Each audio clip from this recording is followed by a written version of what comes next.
Just a little progress report, not much really. I've cleaned up the main block now, washed it off, cleaned all the really fine gasket off this area. Basically did it with a razor blade, scotch-brighted it a little bit, then you can see the bits that you've missed, then a bit more razor blade scraping, then a bit more scotch-brighting, cleaned it up, because obviously it's got to be a really nice clean surface. That all seems good. I did use parts washer to wash off the block, but not the bores, because apparently, I don't know if it's true or not, or I don't know what's in my parts washer fluid. It can do something to the, the surface of the bores. So I've covered them up, washed the block off, and the bores I'll just wipe out with a clean cloth basically. Obviously put oil in them when the pistons go in. So the main block is sort of cleaned up.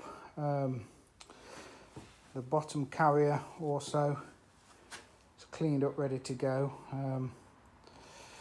It looks like you've got to put sort of sealer on this surface, the middle surface and that surface. So whatever you put on can't be going in these channels, because these channels lead sort of into the oil ways. I think it's the way the oil returns or goes one way. I think that one's a return from the, yes, that'll be the rear seal. So it's a return when any oil that goes past the bearing goes back in. So I suppose that's not under pressure.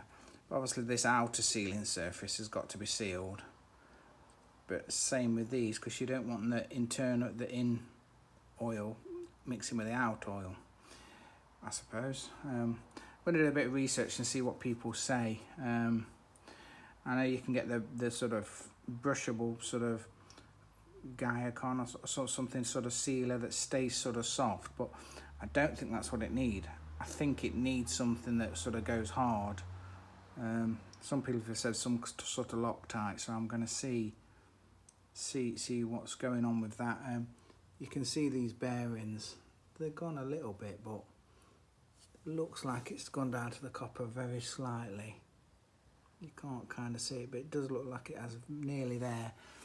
I'm just waiting to hear from the machining guys. His crank grinding tool is broke at the moment, so I'm waiting for him to check the crank and tell me whether it needs grinding or not.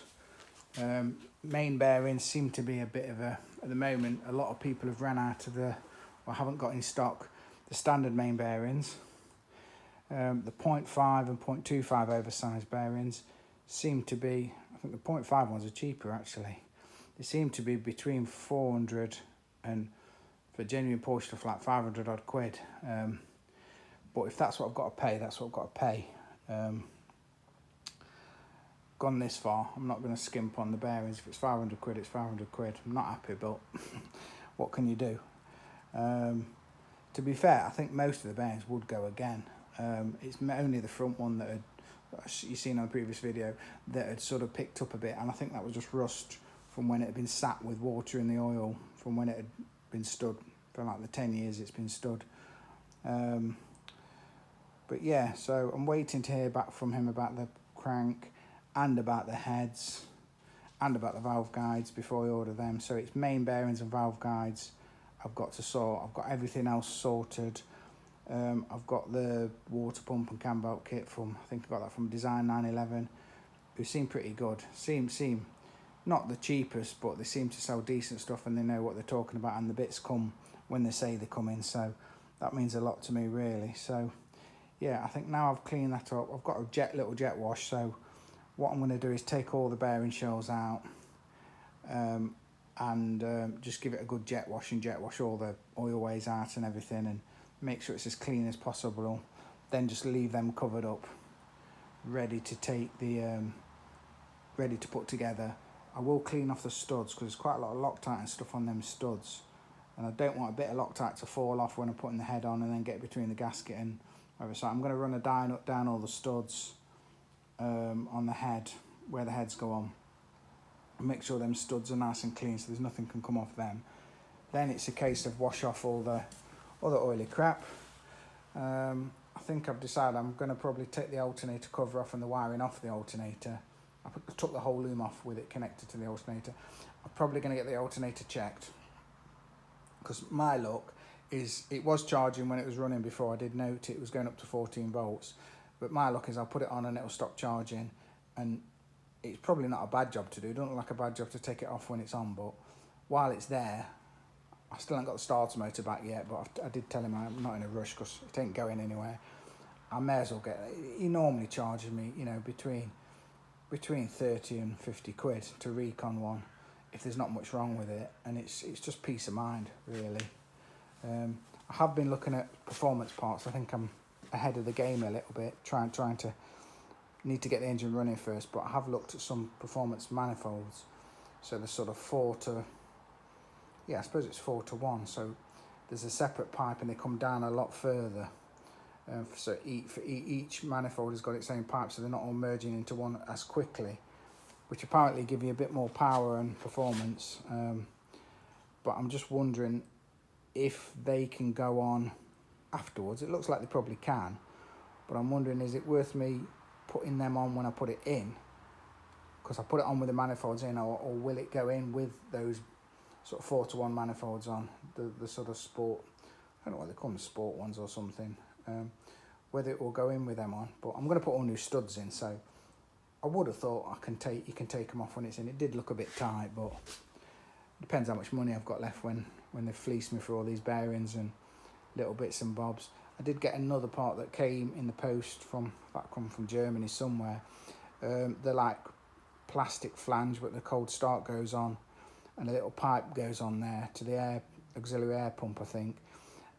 That snapped when I took it apart, and I managed to find one online, and it's about 15 quid, but that's finally come. I'm waiting my head gasket set and stuff, which is coming from Germany somewhere. So yeah, it's looking like a lot of bits, as my wife says. Do you know where it all goes? And the answer is pretty much, but it always works. If I've got a box of bits left when it's all together, then we're in trouble, but normally it's kind of self-explanatory. I took plenty of photos as well. So that's the progress so far. So I'll probably wait until I've got everything washed off and I've got some bits and I can start building it up. I suppose it'll be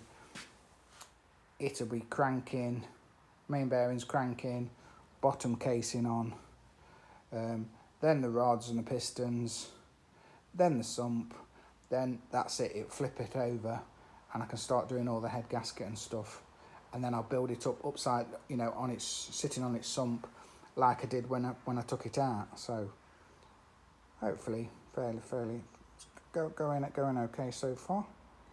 Not found anything to say, oh God, the engine's knackered, don't bother fixing it. The block, I can't see any cracks or anything obvious on the block. I mean, I think sometimes there can sometimes be something wrong with it and you might not see it physically, but I don't think so. The fact that it had sort of blown the head gasket on 3 of the cylinders on one side and 1 of the cylinders on the other side is pretty conclusive as to what was causing it to run and smoke like it was. Hopefully it hasn't done anything else and there's no cracks in the block, but I can't see anything. I think I would be able to see them. Check the liners, can't see anything in them. And the waterways down the side, the oilways down the side, can't see any cracks in them. So I've not found anything crack-wise so far, so good. Right, I'll post another one when I've got some bits. Hopefully, well, should be a couple of weeks before, I'm hoping a week or so, and I should get all the know what I'm doing with the machining. Once I've got the crank back, at least I can put the bottom end together. And well, order the bearings and get the bottom end together. Until I get the crank, I can't do nothing really. So I might work on one of my other projects. My camper, it's got a bit of a running fault, needs a fuel pump, or it's got something in the tank blocking the fuel feed. So I might have to play with that a bit. But there is all the engine bay to clean out. I'm going to flush the radiator pipes. I'm going to put a new radiator on, but the heater matrix, the sort of heater core pipes, I'm going to flush them out. And also I'm going to clean the engine bay up, get it really nice and clean so it looks, you know, looks nice and spanking. I don't know if I'll jet wash it. I don't know if I dare. You know what 928 electrics are like. I think I'll just clean it off in the parts washer and a bit of brake cleaner, just get it nice and clean as I can. So that's ready for the engine. So there's a fair bit to do before I actually need to put the engine together. So we'll see. Hopefully it'll work out, but I'll post another one when we've got a bit more news. But yeah, not as daunting as I thought. Parts wise, it's a bit iffy. I think the standard main bearings, it's just they don't sell as many of them, probably because most of the time when they're taken apart, it's because they're knackered. But obviously this crank wise wasn't really the problem, even though it had a bit of end float because of the shouldered bearing had worn and the torque tube had sort of not been adjusted, but that should sort of be sorted out when the new bearings are in. But worst scenario is I'll have to have the crank machined so I can put new bearings in, which seems a bit daft, but I'd rather do that than put it back with the bearings I've got. So we shall see. Design 911 seem to have standard bearings, but they haven't got them. They don't do them at the moment.